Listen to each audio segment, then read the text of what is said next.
Hi, once again, welcome for your creative arts lesson. As usual, I promise the date. I promise to bring this lesson live to you. And today, I want to talk about one of the indigenous Kenyan craft.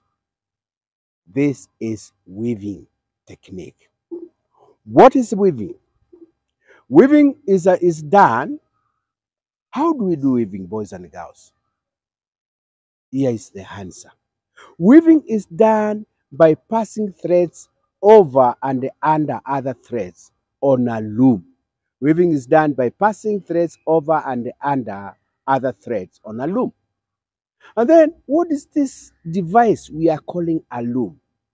A loom is a frame that is used to hold the warp threads tightly during the weaving process. That is the work of the loom, which is a frame, to hold the warp threads. Remember, boys and girls, we said the warp threads are the ones which run vertically on the loom.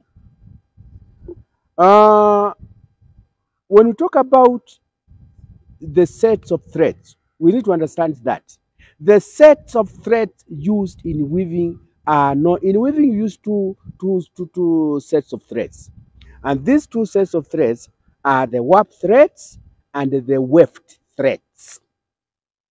And the weft threads are the threads that are interlaced over and under the warp. The threads that you interlace over and under the warps, they are the ones we call them the wefts. And what is to interlace? Because I could be talking a language that you don't understand. May I now explain to you in a simple language what to interlace is? To interlace is the process of passing threads over and under another. Interlacing is a process of passing thread over and under another thread. That is the meaning of interlace.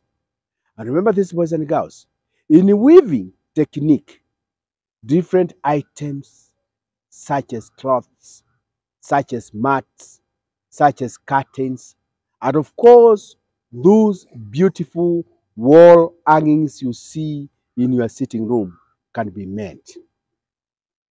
There are two types of weave. Types of weave. There are two types of weave. Type number one, plain weave. Type number two, twine weave.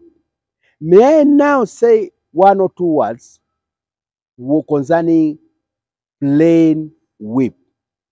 What is a plain weave? A plain weave, this is a weaving technique where the weft thread interlaces over one warp and under one warp. That's what I mean is when you are passing the weft thread, you pass this one weft thread over one warp under one warp, over one warp under one warp that way. That's what I've said. This is weaving technique where the weft interlaces over one warp under one warp. And then you continue that way until you make up your item. That is plain. You use only one single weft thread. What about twine weave? In a twine weave, this is a weaving technique where two sets of wefts are interlaced over one warp under one warp, over one warp under one warp. So you can see in plain weave, you use only one single weft. But in twine weave, you interlace two wefts over one warp under one warp that way, and then you make up that item you want. Could be a curtain, could be a mat, could be a wall hanging, and what have you. Now, let me, before I wind up, I talk about the materials used in weaving.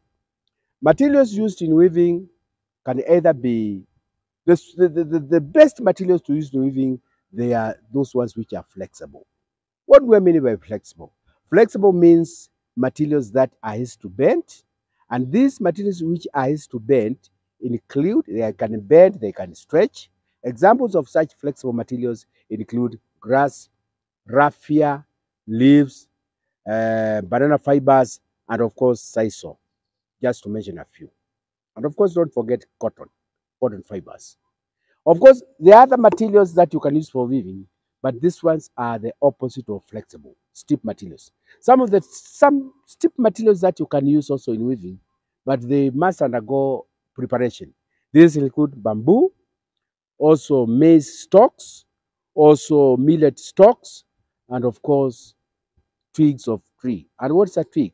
A twig is a small branch of a tree. Now, you as a grade 5 boy learner, as a grade 5 girl learner, what you can do to benefit from this video is just to rewind this video, you listen at it as many times as possible as you make notes, so that now